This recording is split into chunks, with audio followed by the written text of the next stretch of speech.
Ka përfunduar numërimi i votave për kandidatët për deputet në komunën e Mitrovicës së Jugut, duke sjellë rezultate interesante dhe domethënëse për skenën politike lokale. Pas numërimit të 100% të votave, kandidati i lëvizjes vetëvendosje nga kjo komunë, Agim Bahtiri, ka arritur të marrë më shumë vota individuale se sa Partia Demokratike e Kosovës në total në këtë komunë.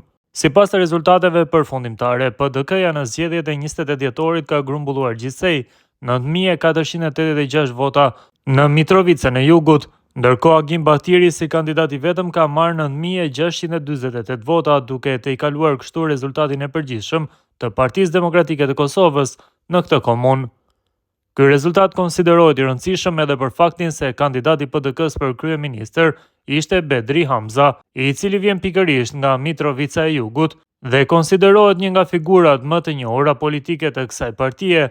Megjithatë, Hamza në vendlindjen e tij ka marrë 8.009 vota, dukshëm më pak se Agim Bahtiri dhe gjithashtu më pak se vota totale të subjektit të tij politik në këtë komunë.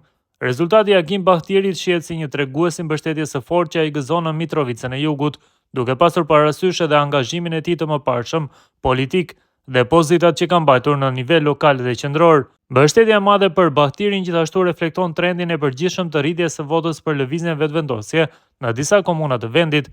Nga ana tjetër, rezultati i PDK-s në Mitrovicë së Jugut pritet të analizohet brenda strukturave të partisë, veçanërisht duke marrë parasysh se kandidati për kryeministër nuk ka arritur të dalë fitues në komunën e tij.